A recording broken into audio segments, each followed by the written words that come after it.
katika nchi yako na jamaa yako na nyumba yako na nyumba ya baba yako uende mpaka nchi nitakayokuonyesha. Nami nitakufanya wewe kuwa taifa kubwa. Nitakufanya kuwa nani? Taifa kubwa. Jina la Bwana libarikiwe. Amen. Tuendelea baba. Na kukubariki. Na kulikuza jina lako. Nawe uwe baraka. Tatu. Nami nitawabariki wakubarikio. Naye akulaanie nitamlaani. Na katika wewe jamaa zote za dunia watabarikiwa. Amen. Jina la Bwana libarikiwe. Ile ni ahadi Mungu anamwahidi Ibrahimu. That's the promise that God made to Abraham. Mungu anamwahidi Ibrahimu, anamwambia kwanza utoke. God told Abraham, get out, leave. Hatua ya kwanza ni kutoka. The first step is to leave. Kisha kutoka, after leaving, Mungu anamwambia katika kubariki nitakubariki. I will bless you. After you have left, God told him, I will bless you. Anamwaidia ayambariki bado. He promised him he had not katika kubariki nitakubariki. When it comes to blessings, I will bless you. Na atakaye kulaani nitamlaani. And whoever curses you, I will curse. Na atakaye kubariki nitambariki. And whoever blesses you, I will bless them. Jina la Bwana libarikiwe. Na uzao wako nitaufanya kama vile mchanga wa bahari. Jina la Bwana libarikiwe.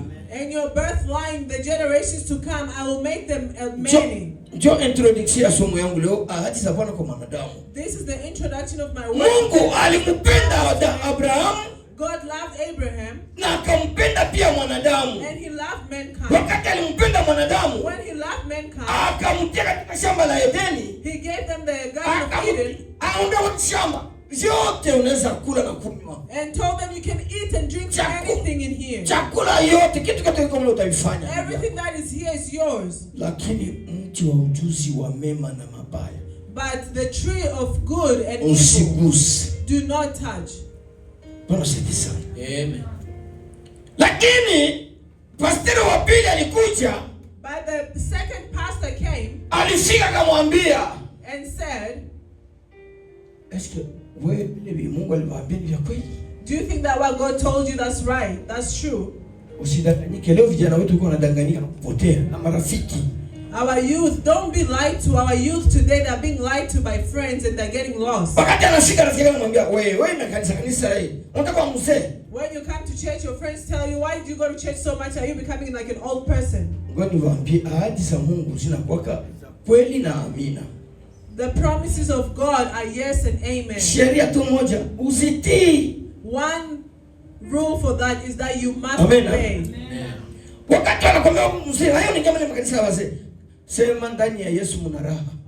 they tell you to that church where there's all people, your response should be that inside Jesus there is God.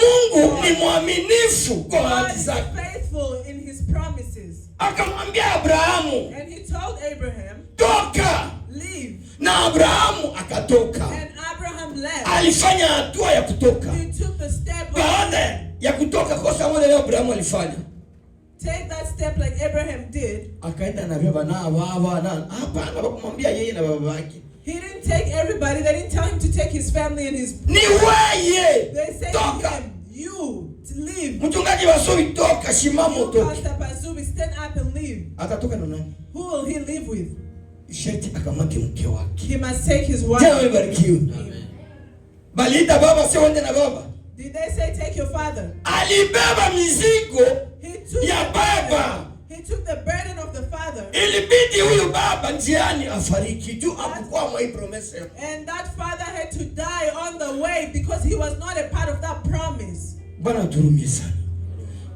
Ahadi za Mungu kwako ni zako wewe mwenyewe, sio za kila watu. Ni wewe na mke wako na nyumba yako. The promises that God has for you are yours only, for your family, your wife and your children, everybody. Wakati Abrahamu alitoka, when Abraham left, anaenda kwa nyachu. He went to an unknown anatoka Uru ya Wakaldayo. Mungu anamwambia nitakuonyesha. He left his land that he knew and went to somebody place he didn't know where he will be shown. Nakumbuka mimi niko Kimbangiste. Wakati niko Kimbangiste, ni familia yetu yote basi wenza kuambia ni Kimbangiste tu.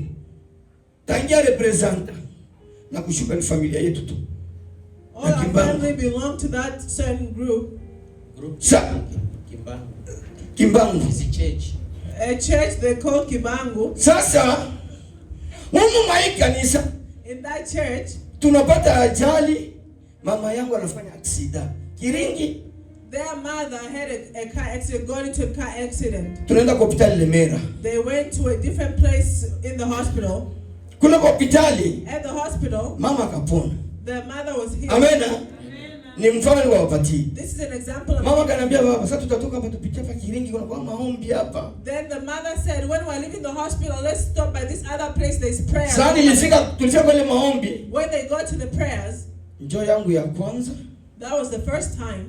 Mimi nilikuwa najua Mkimbangu, nilikuwa tu ukifanya karate ni sawa, haikatazo. Him as somebody that was in Kibangu, nilifanya karate miaka 10 na that fighting was not being in karate was not a sin. Sikujua kama niko mzambi wala niko makosa.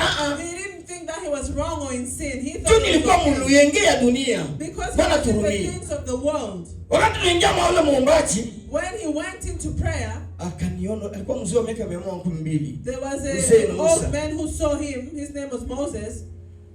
Alikuwa na miaka 200. He was 112 years old. Akaniangalia. He looked at me. Akanambia mama. And told the mother, Mom, huyu mtoto, this child, yuko ahadi za Mungu, has God's promises. Na ile ahadi ya Mungu ataifanyia hapa Afrika. And God's promises that are in him, he won't do them in Africa. Ataenda Ulaya ndio atafanyia kazi. He'll go to America and he'll do those things there. Mimi najiuliza. And I asked myself, ilikuwa mwaka gani? 1984. This was in 1984. Mimi najiuliza. And I was wondering, Ulaya kuendaje watoto wa patron? And I was, at that time, those people were able to come to the States. This little place that my father has, this little place, is that what's going to take me to the States? And I told my mom, they don't know what that's. Amen. But instead, God's promises were in me. Sasa siku nilianza kuingia mkanisa la Sepake na okoka. So when I got saved and went into a church called Sepak, 1990. In 1990, pastor akaniangalia. A pastor looked at me. Akaniita, baba kuja. And said, Father, come here. Akaniambia, unajua kama uko na ahadi za Mungu. And told me that, do you know that you have God's promises in you? Sema And I asked myself, me, he said yes. Utafanyia huduma ya Mungu, utaanza hapa lakini utaenda malizia hiyo Ulaya. And the person told him, you'll start your ministry here but you'll go and finish it in the States. Jina wewe barikiwe. Kumbe tunatembea na ahadi za Mungu na hatujui. We're working with God's promises and we're not aware of that. Ile ahadi za Mungu ni ya kweli. Tusome pastor. Tunaenda. Tunasoma. We'll keep reading, we'll continue reading. Amen. Tunasoma. Ni ya maana sana. Because it's important.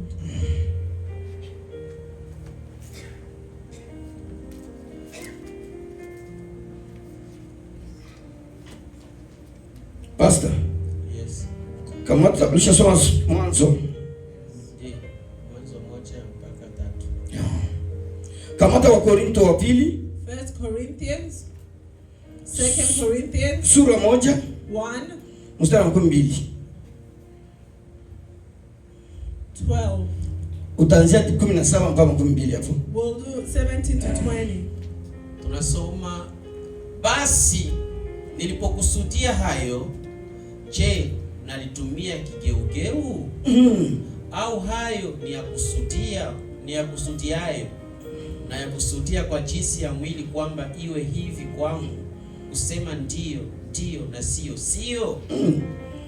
Lakini kama Mungu alivyo mwaminifu, neno letu kwenu si ndiyo na sio.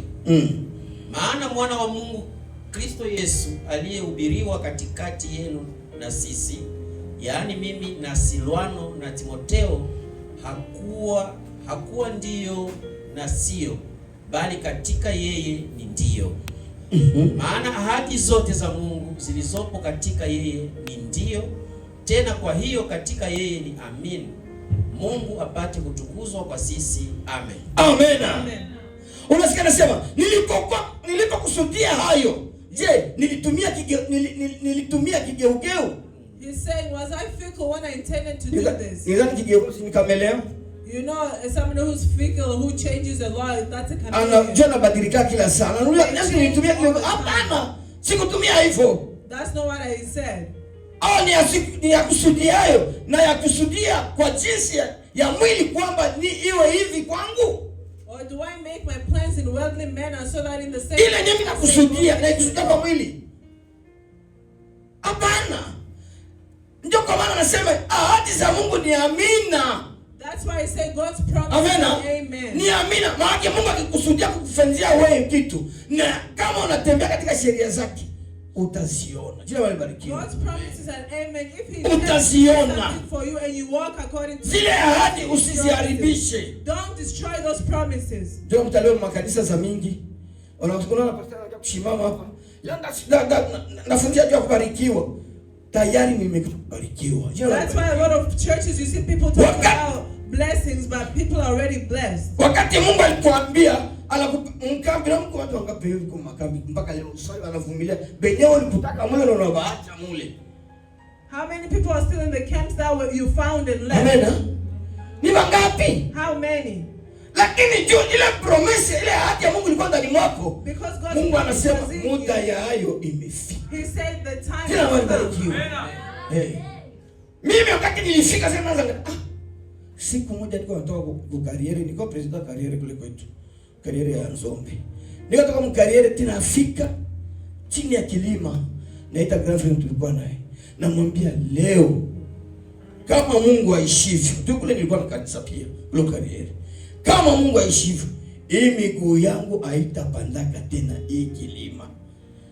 Girlfriend akaniambia bongo yako wewe. Huko tutapata maisha. Unapewa unatumika miezi 2 unapata $3,000, $2,000. Utakataa kukanyaga hapa. Namwambia mimi nakwambia leo ndio mwisho hii miguu yangu kama Mungu aishivyo. Jina libarikiwe. And I was leading a certain group that we would go up the mountain, and one day I told them that I will not be going back to that mountain as long as God lives, and they didn't believe me. But if God lives, kumbe na shuhudia ahadi za Mungu sasa ile promise yake imefika.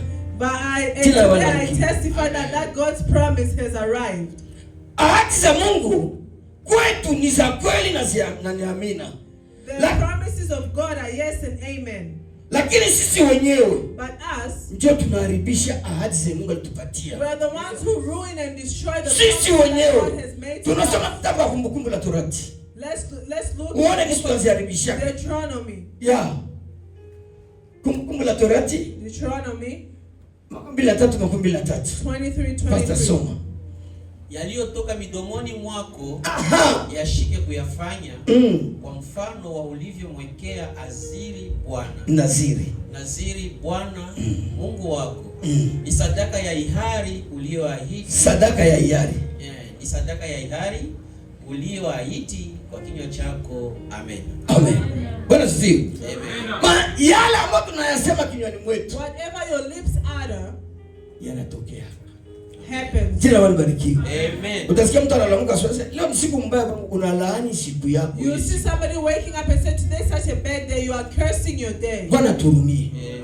Juu yale usema kinywani mwako ndio yatimie. Whatever you speak with your lips, that's what happens. Kumbe siku zote ni baraka kwetu. So every day is blessings for us. Hakuna siku Mungu aliumba siku mbaya kwa mwanadamu. There is no day that God created that is bad to a human. Katika zile ahadi za Mungu, in those promises zetu tunatembea nazo, that you are working ni za kweli that are yes, na ni amina kwetu. Kama tunatembea katika sheria za Mungu. If we are walking in the commandments of God. Kama tunatembea katika sheria za Mungu. If we are walking in the commandments of God. Lakini kama tumeacha sheria za Mungu, but if we leave God's commandments, tunaharibisha zile zote zetu kwa tunajua. We are destroying all those promises that were with us.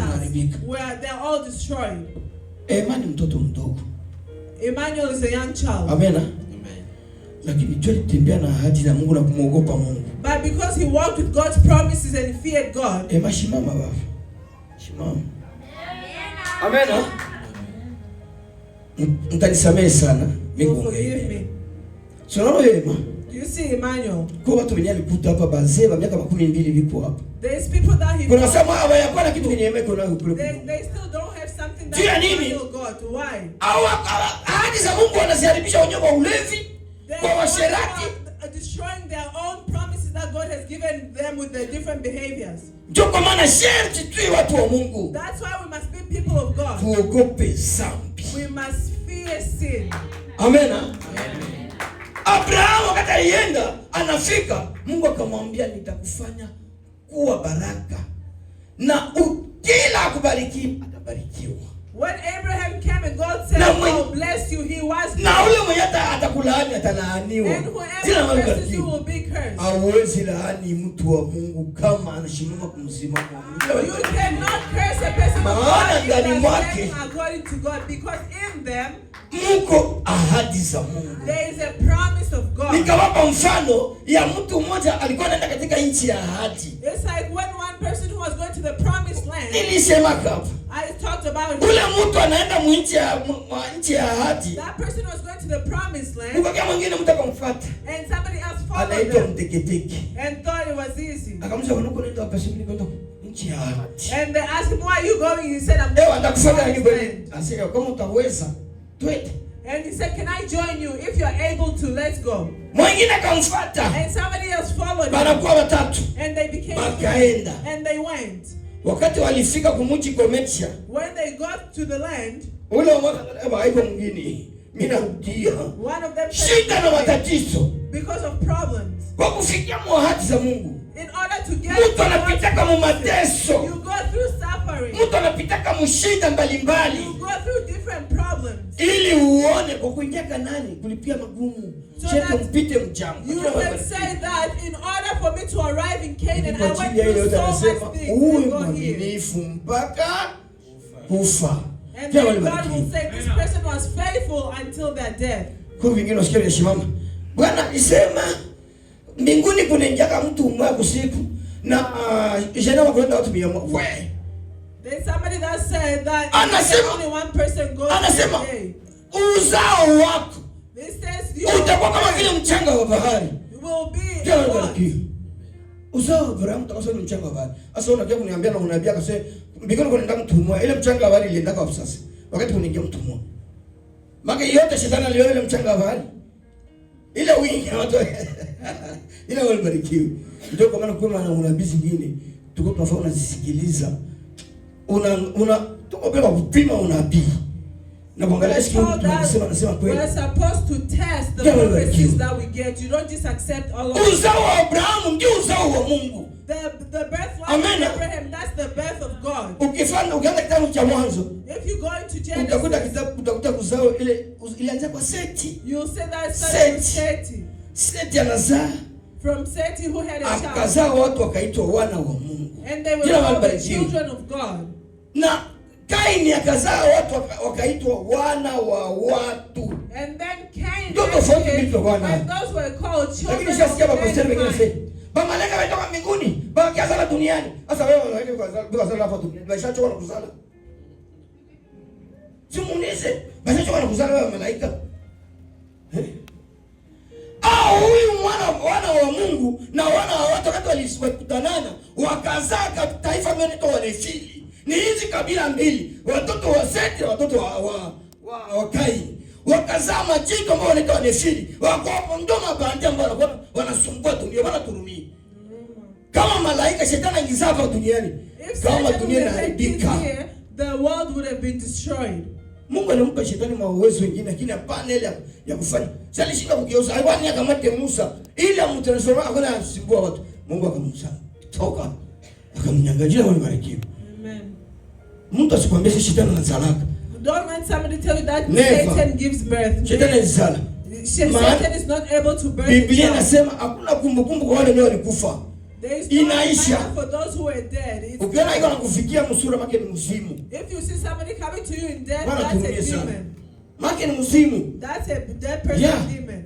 Mtu akikufa hapa kwake binaisha. When somebody dies on earth, niko na lota fulani. kwenda kuomba Mungu. If you dream about that person, go and pray God. Ingine makabila sikiza, tuko na mababu zinatumika. Toka pepo zako zile mababu. Shindo kwa jina la Yesu. Amen. Katika hizi ahadi ya Mungu tusizichanganye na tusiziharibishe. Let's not destroy these promises of God. Ndio Mungu alituahidia tusizivunje na tusidhani. Ndio kwa maana these promises that God gave us, let's not break them and let's not curse them. Mama, kama uko na magumu, ayuko na mbele yake, kama tumepata furaha kwa Mungu, tusipate na mateso pia. Watu wa Mungu, mateso ndio yetu. Suffering are ours, people of God. Kufikia baraka sharti mateso. For us to get to blessings, we must go through suffering. Amen. Amen.